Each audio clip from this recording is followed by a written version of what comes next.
So, big welcome, ladies and gentlemen. Here it's EPICENTER, and it's the second best of 3 of the day, which means we still have, this going on, but we have 2 more coming up afterwards. So, there's going to be tons of action here. So, stay tuned. Invite your friends. Astralis on the T side, G2 on the CT side. Hit and run from body. Doesn't hit anyone, but Device is going to be tagged, and they're rushing down middle with 4 people. This is madness. NBK will get the kill on Glaive, but they're completely confused, Astralis. What is happening? NBK hitting another headshot, taking down Sip. Yeah, they've won the bomb site, but this round is completely wrecked for Astralis. More running and shooting. The French have taken over here on Inferno early on. Oh my god, that was actually incredible. Or at least this type of style makes you think maybe it's getting there. Maybe slowly they are. Sip did get 1 kill with the C-set. 75. NBK has to stay alive, otherwise this bomb site is lost. Putting out that smoke, they're not going to respect it, and Glaive comes charging through.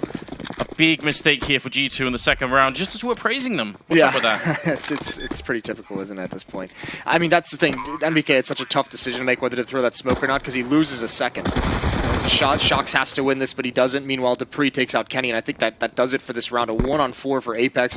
He's got a couple players with low HP, but as long as Astralis use this bomb as a teammate, there shouldn't be any danger. I say that. Apex has to go for the ace, and the tough part is he doesn't have a kit. That would make this a bit more likely, but oh my god, the low HP could solve this issue. Looking for it. There's the next kill. He's got the quad, but he's falling back, and Sip is right behind him. He's rotated all the way through. So close to happening.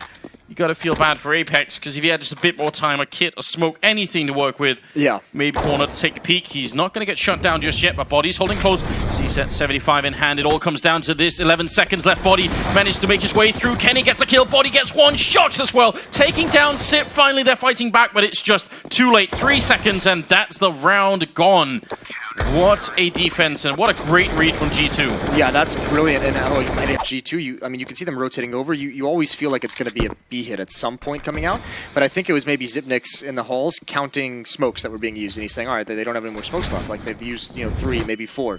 Shox has got to readjust because he's gotten a good position to watch Rap side and actually doesn't even consider it whatsoever. None of his teammates are there. And, I mean, that's a pretty big over-rotation. I understand the idea from G2, but that's giving up a lot. That's the sort of round where, because our wonderful friends the desk were talking about, the idea that you could sort of go back and listen to the comms later on. Yeah. That's where you wish you would go back and find out what Astralis were saying. It could, I mean, if it was the smokes, I'd still love to hear it, just because that's really interesting. And that was obviously, it looked like the sort of read. Not a great round. Well, this is a good setup for G2 as well. Shox on the balcony. You've got Kenny on Rap side with that AWP. Body at an off angle watching Boiler.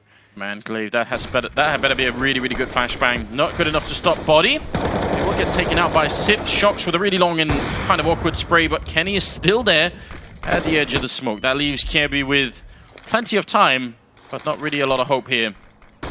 G2 just need to calm down and remember that eventually he has to actually go for the plant. They've got 1 line there. Feet being shown. Kirby will at least get the bomb plant. Now he's completely trapped on the site. 1 versus 3. And they're coming in from every which angle. He kind of has to do something here. The Molotov is going to come out. Kenny from the other side to shut it down. Really nice job from Kenny as well. Not re-peeking that angle. He knows they killed the bomber. He knows the bomb is down, so he grabs the angle to watch for the cross into the site. Almost hits that shot. Nice. That was not many pixels showing. No. He's having a tough time in Banana so far from what we've seen at least. And here's Kenny with the AWP trying to dodge the flashbangs. It's not going to happen. He's going to get aggressive, finds one. They're not pressuring. There's another flashbang out, but it blinds everyone from Astralis. Kenny has the opportunity. A no-scope leg. It's followed up with a hit and the deagle shot. Kenny S. It's Vin. The question becomes, where the hell do we go on the map? We went A and Kenny just demolished us with an AWP. Went towards B. NBK did it. Now he's up in the apartments. That's a great wall bang. That must have been the gun barrel showing, I believe. Body gets 1 in return. Dupree really wants it. Almost transfers it on to Shox, but still a 3-on-3. And down in the middle, that was Glaive. Just a second away from dying. Yeah, very, very close. I think they're going to try and pressure NBK on this one. Molotov comes out. His utility usage, his nade usage of this side has been great. There's a flashbang and a half. Spots the top of the head, takes it clean off. Kirby now is next one up, and he's blind, and Apex has finally gotten here. NBK just needs to stay alive. Molotov is out. He's going to be forced to a new angle, and he doesn't check for Kirby. Down in construction still. Apex is ready and waiting. There's plenty of time for Astralis to try and get the bomb plant down. And Glaive is waiting. Easy kill on Shox. That's very important. And seemed like a lack of coordination between Shox and Apex. They maybe could have tried to make a bit of noise together. Now, it's all on Apex here. And he's been having a very good game. Astralis eventually have to try and get the bomb down. And that's probably going to be when Apex is want to take the fight here. No utility on anybody except for Apex with a smoke. But that could actually help him out. And now they're losing patience. Glaive gonna go for a bit of a shoulder peek towards the CT spawn. There's the foot showing, and he goes down immediately. Apex still with enough health to take this fight. Kirby gonna fake it once. He's gonna run for him, tries for it again. Apex is right there to win the 1 versus 2. Just when you thought Astralis had the chance, G2 take it away. Oh, nothing can go wrong. Great round. Go for the shot through the smoke, but now he's got body on the other angle. Walking in, that's very risky and maybe just a bit overconfident at this point in the game, being up this many rounds. 9 ahead of Astralis. Mid control in their favor, and they do have NBK with early warning if they come B. I believe he's in the position, someone called it like the phase defense, where you just have someone boosted up on that half wall. He's not even boosted up, and he's just going to take the shot and fall away with that AWP. Again, the smoke to delay things. He's going to go back for more. He's really feeling it, isn't he? They're right on the other side. Can he actually do this? Mid-air shot is missed. He goes for the no-scope, but no, he can't click it quick enough. And it will be Apex and Kenny. 2 versus 5 here. There should be absolutely no way that Astralis can lose this round. Indeed, they're going to charge in and take down Apex. So, finally, a 3rd round. Yeah, you are starting to see that G2 taking their foot off the pedal. Some of the lack of discipline's coming in here. They're feeling very confident. That peek from body was one. NBK sticking around that smoke as well. They're just made up a hit. There's a crossfire set up, one on balcony, one on the site. Here it comes. Shock's going to spray him down. So much damage. Gets 2 kills. Body hasn't even appeared just yet. They can't make their way in despite the fact they've lost Kenny. Shox is holding down the fort. That's almost 3 kills in like 9 bullets from Shox. Unbelievable. Glaive will take down NBK, but still spamming through the smoke is Sip, and he's going to be dropping body. There's only 12 bullets here for Shox. He's looking for the quad kill, but somehow Sip eludes him and makes it back around the corner. The bomb is right there, though. Glaive with a kill on Apex, who pushes just a bit too soon, and Shox is now going to try and do it all on his own, looking for the ace clutch here against Sip, who's on the other side. Up on the balcony, in fact, and the bomb is right down there. Did Shox never see that? I don't think they never saw it, because I was very confused as to why they were still fighting. Regardless, Zipnik's in a 1v1 to get the ace. This is like a nightmare mode.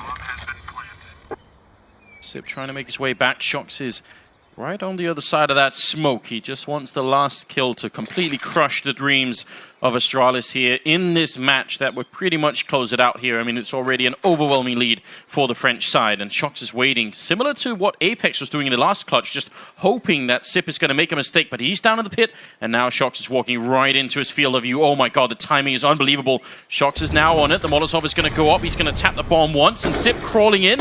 That was actually the body of somebody else, and Shox moving close. He's head in hand, jumping around the corner. He's not going to make it. So close for Shox. They do have a 3-man stack, and in fact, he's going to go for it. Just taking him away, Shox, as they were setting up for some kind of execute, or at least a bit of a distraction. There are 3 men pushing the A apartments on the other side, and Dupree's going to realize that right about now. He's going to get completely overrun, so it might have been a good trade after all here for G2. Now they're going to try and get the bomb plant down. Device being run over by Apex. Very aggressive play from him. Glaive coming in with 1, gets a 2nd headshot. Triple overall in the round, and NBK on the bomb side needs help. He's going to get 1 kill, body in the middle, and then it turns back around. This round is all over the place. Now it's on Sip. He's done it before in this best of 3. Looking for NBK. He has to be quick, but Nathan going to save the round. That, at any one point, that could have gone either way. If that's going to be a go-to setup, that doesn't make me feel good. No, there are a lot of ways that could fail. Instead, it's going to be the B-bomb side. Body looking for the opening. Sip going to win 1 fight with a UMP, and actually 2, which is a pretty good job, but I'm not sure it's enough, and even worse, NBK is still over there, controlling the rotation, shutting down Dupree, headshot on Device, leaving just Kirby in a 1 versus 3. He's going to pick up the first one. The bomb is down, and he knows at least that NBK's behind him somewhere. He's going to have to take this fight at 2 different fronts. NBK waiting patiently on the other side, and Kirby has to go and fight him. There's the headshot to shut him down. He's at 26 health, and Kenny's on the other side, so how can you get out of this? Kirby's done a lot already, but Kenny just has to hide, and he sees the head, goes for the spray, and somehow misses it. Now Kirby's in trouble. He's going to go for the fight, but Kirby is going to get shut down by Kenny. 15 rounds. No, G2, that when we get down to sort of 30-ish seconds, that's when Astralis as a whole just aren't going to have really any more utility. trying to get some action going over at top banana is Glaive, and he's going to go down right away. Close range with a max 7 is always a good idea. Yes, and that could be so deadly for NBK, who's a phenomenal lurker on this map, has a great understanding of how it plays out and when to make his plays, but this one might be a bit too early, and it is. Straight to the face, dupreeh drops him. The other 3 players of G2 currently a slow wrap around, and there's not a whole lot of defense for this, but the fact that dupreeh is pushed into halls to get that AK-47 is huge. There's no signal that this is coming. They just have no idea that they're already on the A-bomb side. Down in the pit is Kjaerbye. Does he see the fight? He does actually finally spot it out, but Shox is still going to win the fight. So Kjaerbye just a little bit slow on the trigger. And they should know dupreeh is still alive. dupreeh was the shotgun player, so they should have that intel. Yeah, you're absolutely right. In fact, they smoke it off right away. They don't want to have to deal with that. They obviously has the AK picked up in the meantime. Everything rides on this if you're Astralis. G2 coming back big in this round as they have almost every single round. Boost up onto the canopy, but time is running out here for the Danish side. If they want to make anything happen, it's going to have to be soon. Device goes down immediately. Now 2 versus 3. dupreeh going for an opening, gets a headshot on 1, but it's still not enough here. Body with a headshot on Sip and leaving dupreeh in a 1 versus 2. Down in the pit. How can he possibly find them? There's 1 headshot trying for the transfer, but it's not going to be enough. Shox will shut him down, and G2 move right through Astralis here on 2 maps.